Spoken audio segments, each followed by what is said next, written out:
Like me, you've probably watched videos lately saying things like you can't go straight into cybersecurity, or you have to work help desk first, or get a degree, or put in years before you can even think about cyber. I'm here to tell you flat out that's wrong. Not only is it wrong, it's discouraging the very people we need in this field, passionate, motivated beginners. I'm Dr. Derek A. Smith. I've hired cybersecurity professionals into DHS and other government roles. I oversee hiring panels for federal cyber jobs. I'm also a professor of cybersecurity, and I run training programs where people with zero experience go from beginner to employed in less than 6 months. I've mentored single moms, veterans, young adults with no degree, and career changers who are now SOC analysts, GRC consultants, and cyber risk professionals. So if you're serious about breaking into cybersecurity in 2025, don't let recycled myths stop you. Let me walk you through the truth, the real way people are getting hired into cybersecurity roles today. Let me give you some straight talk about where I'm coming from. I've served in federal law enforcement as a special agent. I've led cybersecurity and biometrics programs at the Department of Homeland Security as a deputy director. I've worked across agencies like the IRS, the Coast Guard, the Defense Intelligence Agency, and many more. I've spent decades building, training, and managing cybersecurity teams, reviewing thousands of resumes, overseeing interviews, sitting on promotion boards, and advising hiring panels on what actually matters in a cyber career and in a cyber hire. I was also a recruiter for Robert Half International, recruiting IT and cybersecurity professionals. I'm also the National Director for Security Education and Awareness for the Coast Guard Auxiliary, the entire Coast Guard Auxiliary. And I'm the lead professor at a Virginia university that specializes in cybersecurity education. On the academic side, I've taught cybersecurity courses at the university level for years. I'm talking like 20 years. I've created programs to help people with no experience transition into cyber, whether they come from healthcare, retail, military, or even fast food. So I'm not guessing here. I'm not speculating. I'm not repeating what worked for me in 2008 when I started in cyber. I'm telling you what's working for real people in 2025 right now. So you can listen to them or you can listen to me. Here's the core myth. You have to start in IT before you can get into cyber. Now, it sounds logical, but it's not accurate anymore. That was true in the early 2000s, back when cyber roles weren't clearly defined. But let me paint a clearer picture of what's happening today. Cybersecurity has evolved into its own discipline. One person mentioned that when they started, it was called information assurance. And that's true. I did get a master's degree in information assurance from the University of Maryland, but that's not how I started in cybersecurity. I started with just a 2-week certificate that I obtained from the USDA Graduate School in cybersecurity. Cybersecurity is no longer just an advanced form of IT. It's a distinct path with entry points that bypass the traditional tech support pipeline. There are entry-level jobs designed for beginners. These include Tier 1 SOC Analysts, GRC Analysts, Junior ISSOs, Security Control Assessor Assistants, and Risk and Compliance Analysts. Certifications matter more than ever. A degree shows you can commit, and that's great. But a Security Plus or CGRC, coupled with a few other certificates I'm going to tell you about, shows me you've learned the language of cyber and understand risks, threats, access control, encryption, and how to respond to incidents. And if you can speak to it, that's what gets you hired. Security Plus is not an IT certification. Let's be clear. It's not about troubleshooting printers or resetting passwords. It's about understanding the foundation of cyber defense. And guess what? In the DoD, it's a mandatory requirement for many roles under 8570/8140 baseline cert categories. So when someone says Security Plus is only good for help desk, I know they haven't worked in a government or defense environment. Now, I do have many people that come up to me and say, you know what, I have no experience, but somebody told me I can get a Security Plus certification and that I can get an entry-level job. Well, I can tell you this, that ain't happening. You see, when you get to that job, you need to know what you're doing. And most of the time, when you just go study for Security Plus, you're not going to know what you're doing. So you need a little bit more than that. And again, I'm going to tell you what you need in a couple of minutes. But first, let me introduce you to a few of the thousands of real people that I got started in cybersecurity. Alicia was a Starbucks manager. No IT experience. She studied after work, earned her Security Plus certification and a couple more, and built a Try Hack Me Lab portfolio. 3 months later, she landed a role as a junior compliance analyst with a defense contractor. Marcus was a Navy vet who had never touched cybersecurity, but took my training and passed his CGRC. He now works at a federal agency as a control assessor supporting FISMA audits. Jamal worked at a warehouse. He self-studied with Security Plus and a few others on his phone during breaks. I helped him shape his resume and prep for interviews. He now works in a fully remote Tier 1 SOC role, monitoring security logs and alerts. And I'm going to tell you about my very own brother-in-law. Won't mention his name here, but a few years ago, he was working as a security guard at an airport.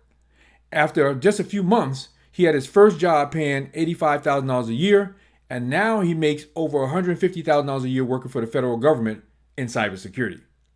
None of them have to work their way through IT. They work their way up through strategy, training, and execution. The pathway is different now. Employees want people who show initiative, train hard, and understand the basic principles. They don't care where you started. They care what you can contribute. You know what I mean? What you can do. So let's get into the mindset of a hiring manager in 2025. I am one of them. Here's what I'm looking for. Can you walk me through a phishing incident and how you'd handle it? If yes, you're in the game. Have you learned the vocabulary of cyber? Words like risk management framework, vulnerability scanning, least privilege, and incident triage need to come naturally to you. Have you documented your learning journey? Show me a GitHub, a blog post, a LinkedIn breakdown of your Try Hack Me rooms, anything that shows initiative. Are you cert ready and coachable? A degree doesn't mean you're ready. I know a lot of folks who have master's degrees in cybersecurity, bachelor's degrees in cybersecurity, and they're not ready. Now, people are going to debate about certifications and what they show. But as an employer, certifications show me that you at least meet a basic level of knowledge when it comes to cybersecurity. So a cert, a lab, and an ability to communicate, that gets you hired. I've actually turned down master's degree holders who couldn't explain the difference between a false positive and a false negative. And I've hired career changers who could walk through basic log analysis confidently. This is a skill-based field. Always has been, and now more than ever, employers are prioritizing demonstrated capability over traditional credentials. Here's the real blueprint my students use to get hired into cyber, with no fluff and no shortcuts. Get a pencil, because I'm about to give you the real deal. Step 1, don't just stop at Security Plus. Build a full cyber stack. If you're serious, this is the cert progression I personally recommend for 2025. First, do Network Plus. You can't secure what you don't understand. If you don't understand TCP/IP, VLANs, ports, and protocols, you're going to struggle in a SOC or vulnerability analyst role. Cloud Plus. Nearly every environment is hybrid or fully cloud now. Knowing the shared responsibility model and how AWS and Azure security works sets you apart. Security Plus. Still essential as your foundation. It teaches you terminology, core principles, and gets your resume past HR filters. CYSA. The next level, teaches you threat detection, SIM analysis, and how to actually do cyber defense, not just talk about it.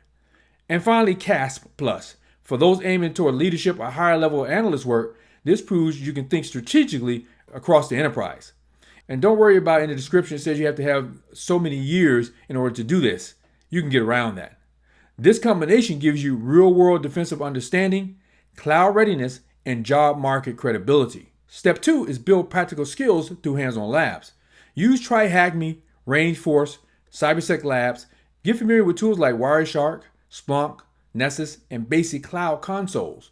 Don't just watch, document, take notes, build a GitHub portfolio, or narrate your lab work on LinkedIn. Step 3, apply to cyber roles, not just IT. Target roles like SOC Analyst, GRC Analyst, Vulnerability Assessor, that's where my brother-in-law started, or a cybersecurity apprentice.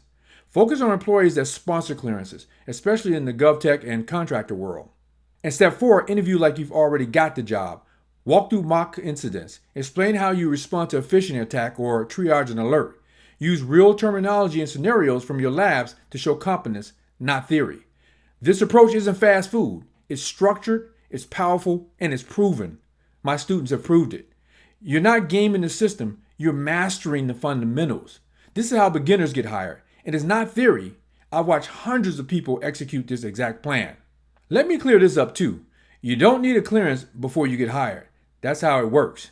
As a matter of fact, I just retired from a top position at the Department of Homeland Security, and all I had was a public integrity clearance. And in my last job at the Internal Revenue Service, I only had a public integrity clearance. Federal contractors and agencies will sponsor you for a clearance if the role requires one, and if you're eligible. I've hired people with zero clearance history. If they were U.S. citizens and passed the background checks, We got them interim clearance and we onboarded them. Clearance sponsorship is a benefit of working in cyber, not a barrier to entry. Don't let anyone tell you otherwise. Believe the facts, not the fear. So let me close with this. Yes, you can start in cybersecurity. You do not have to go through help desk first. You do not need a 4-year degree or a master's degree in cybersecurity. What you do need is focus, a solid plan like I've given you, the right certifications, hands-on practice, and the ability to communicate what you've learned. If you're serious about breaking into cybersecurity in 2025, now is the best time in history to do it. The workforce gap is still massive. The opportunity is real. Don't let gatekeepers and outdated advice stop you from changing your life. The field needs you. Hit like, subscribe, and drop a comment if you're on the journey. I respond to real ones. Let's get you in.